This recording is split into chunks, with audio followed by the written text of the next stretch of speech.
It is THG News Today with Mervyn Hanley. Good morning. Welcome to THG Network. We have lots to cover this morning, and I trust that you had yourselves a wonderful weekend. It's Monday, 7th October. The news is powered by Carl & Sons Unique Bakery on the island of St. Maarten, with 3 locations on the island at the St. Maarten Medical Center, on the Pontville, and in Colbay. So, folks, as I said, we have lots to get to this morning, so let's get right to the news. We begin this morning with news out of St. Maarten, where the Court of First Instance has sentenced a man to 5 years in prison for having repeatedly raped and sexually assaulted his stepdaughter from 2017 and 2021, when the girl was between 10 and 14 years old, according to the Daily Herald. RLWJ, that's his initials, 49 years old, was also ordered to pay his victim almost 21,200 guilders in damages. However, the judge declined to immediately send him to prison,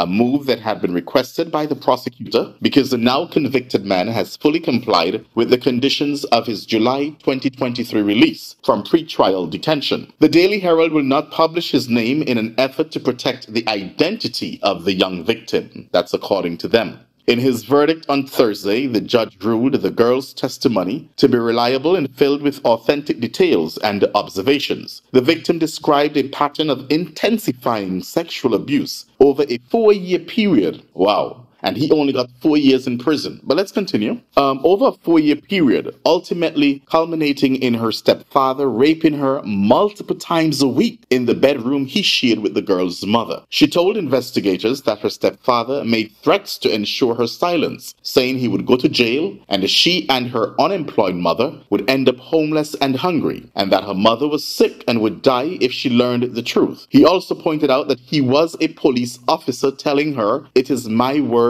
against yours." The girl said he would give her money, and if she rebuffed his sexual advances, he took her mobile phone away until she gave in. The judge ruled that the victim's testimony was supported by changes in her behavior around that time. This was confirmed by her mother and the staff at several schools she attended, who said her grades began to drop and she was skipping class and getting into fights with other children. The girl's siblings also told investigators that their stepfather often called her to the bedroom and closed the door behind them. It emerged from court documents that the girl's mother and one of her siblings recorded telephone conversations with this man after they heard about the sexual abuse allegations. In one conversation, this man told the sibling that he had discussed the issue with the mother. However, the judge noted that there is no denial on the side of the defendant that he had done something, which would be expected with such serious accusations. In another conversation, this man told the mother that this issue inside the house ain't police business. The defendant grossly abused his role as stepfather and caused the girl long-term mental damage, the judge said. And all of this the judge said, and the judge yet he gave this man 4 years and did not immediately send him to prison because of some arrangement with pretrial detention. Let's continue. The court's sentencing guidelines call for 4 years in prison for raping a child under 12 years old. Wow. However, the judge increased the sentence by 1 year due to the frequent, long-term nature of the abuse and the misuse of the man's mental and physical authority, because remember, he is or was a police officer. I'm not sure if he still is after this.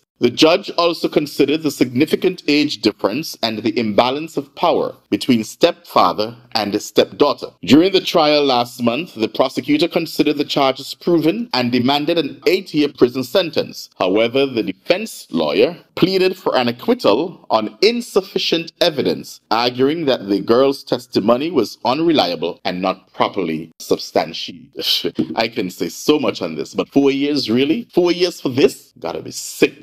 We're still on St. Maarten. The Princess Juliana International Airport, I'll tell you about that, will officially be handed over. They will hand over the newly completed arrival hall. That's the construction team, the firm. They will officially hand over the newly completed arrival hall and baggage claim area, making significant progress towards the opening of the airport's state-of-the-art terminal building. Hallelujah. This is great news to the ears. Following the handover, airport staff will make final preparations for the hall's post-opening, including thorough cleaning and setting up key services such as customs, immigration, and baggage handling. The newly arrival hall is scheduled to welcome its first passengers on October 15th, replacing the temporary arrival facility tent that has been in use during construction. In recognition of the successful completion of this phase, the Princess Juliana International Airport will host a grand reopening ceremony for the terminal building on November 14th, with further details to be announced in the coming weeks. The new arrival hall features enhanced baggage handling systems designed for faster and more efficient luggage retrieval. Streamlined immigration and customs processes will help reduce waiting times, while upgraded passenger facilities aim to provide a more comfortable and seamless arrival experience for all travelers. Despite the ongoing redevelopment, airport operations have remained unaffected, ensuring smooth travel for passengers. In 2024, listen to this, the airport is projected to handle 1.5 million passengers and 54,000 aircraft movements. The operating company, commercial director Michael Parent, said in less than a month, all passengers will enjoy the new arrival hall. I'm incredibly proud of our team's achievements and look forward to the grand opening in November. Something good is happening on St. Maarten.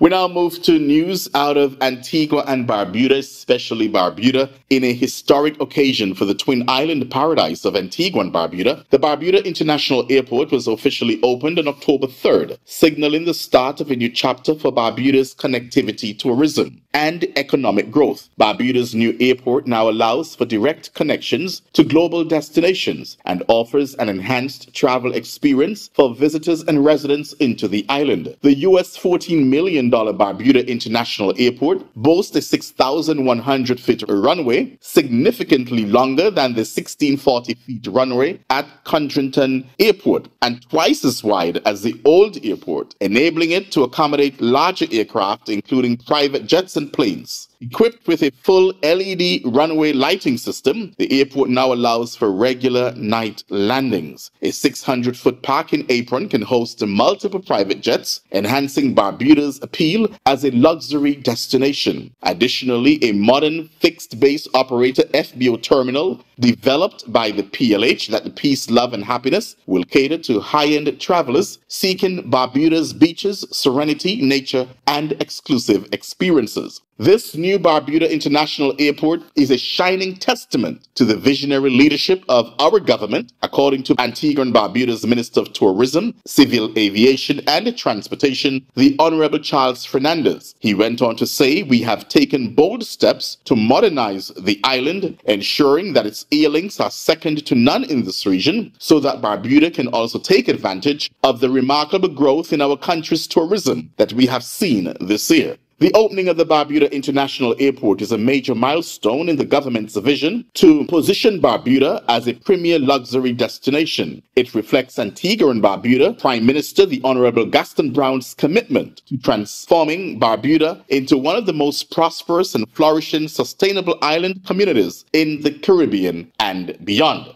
In additional exciting news, Minister Fernandez announced that for the first time ever, Barbuda will see 23 luxury cruise ship calls, bringing 5,039 cruise ship passengers to this beautiful island for the upcoming winter cruise season.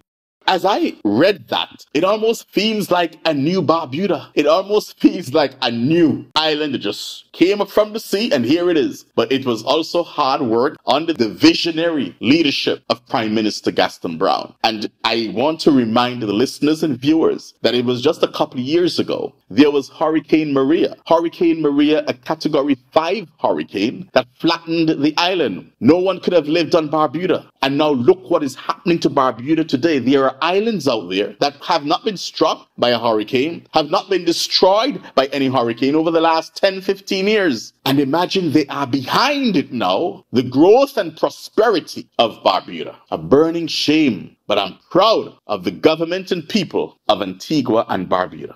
Former Premier of the BVI and the Finance Minister Andrew Fahie could soon plead poverty and asked for the assistance of a public defender in the appeal of his cocaine smuggling and money laundering conviction, according to court records filed earlier this month. Of course, Andrew Fahie, the former Premier of the British Virgin Islands. Fahie's lawyer had said that he was having trouble raising money to pay an appeals attorney, which can cost $35,000 minimum and run up to $200,000 or more in complex cases. Fort Lauderdale attorney Richard De La Fera, who represented Fahie after his February conviction, paid the $605 appeals filing fee himself on Thursday, saying it was part of his duties. De La Fera said he did not want Fahie to lose his opportunity to appeal over $600, but also asked the court to allow him to leave the case. Fahie's attorney at trial, Theresa Van Vrut, also asked the judge to sever her from the case, but said she'd be happy to help Fahie find appropriate appellate counsel. De La Fera said it could take 18 months for the details of Fahie's appeal to be filed, rebutted, heard, and potentially resolved. Getting transcripts alone would take 60 days, he said. Undercover officers had amassed some 8,000 minutes of secretly recorded audio tape that prosecutors said showed Fahie as an enthusiastic participant in a cocaine smuggling plot that would have briefly parked thousands of narcotics on Tortola. Were the scheme real? Fahie bragged in the recordings about a long history of illegal actions and bemoaned not being compensated properly, prosecutors said. At one time, Fahie was recorded offering to help supply illegal weapons, according to court filings. After his conviction, Fahie sought leniency, claiming the undercover agents and his co-defendants, former Ports Authority Executive Director Olivine Pickering Maynard and her son D. Maynard, were the real ringleaders. Both Maynards pleaded guilty and are now serving prison sentences. And finally, in our news this morning out of Haiti, scores of people, including 3 infants, were killed in a gang attack in central Haiti. The United Nations Human Rights Office said in a statement on Friday. Members of the Grand Grif gang used automatic rifles to kill at least 70 people on Thursday. My goodness, including 10 women and 3 infants, according to the United Nations. The gang members also set fire to at least 45 houses and 34 vehicles, forcing some residents to flee. The Haiti's Prime Minister offered his condolences to those affected by the attack and said law enforcement would be stepping up its response. He said these crimes perpetrated against defenseless women, men, and children is not only an attack on these victims, but on the entire Haitian nation, he added. Very sad. And that's the way we conclude THG News for today, Monday, the 7th of October, 2024. The news, of course, powered by Carl & Sons Unique Bakery on the island of St. Martin. Do join us again tomorrow morning, God's willing, at 6 o'clock Atlantic Standard Time for a similar presentation of THG News Today. And tomorrow I have some news to tell you about Kamala Harris and this race to the White House. God bless you and have a wonderful day.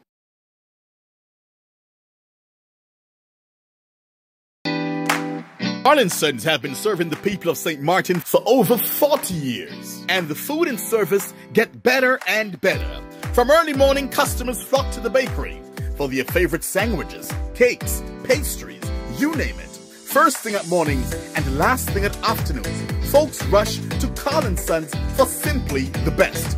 There are 2 locations, Colbay and on the Pontville. In Colbay, the opening hours are Monday to Friday from 6 a.m. to 6 p.m. On Saturdays, 6 a.m. to 5 p.m. And on Sundays, 6:30 a.m. to 10:30 a.m. and 2 p.m. to 5 p.m. Opening hours on the Pontville, Monday to Friday, 6:30 a.m. to 6 p.m. Saturday and Sunday, 6:30 a.m. to 1 p.m. We also cater for weddings, parties, special events, whatever the occasion. It's Carl & Sons. Our staff, we are always happy to serve you. Call us today, the Colbay location, 721-544-2462. That's 721-544-2462. Or in Phillipsburg, 721-543-1059. That's 721-543-1059. It's Carl & Sons Bakery. We are here to serve you.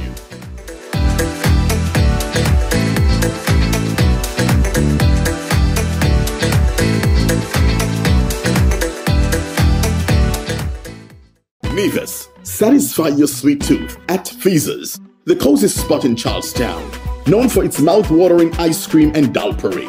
We are open Monday to Saturday, 8 a.m. to 5 p.m.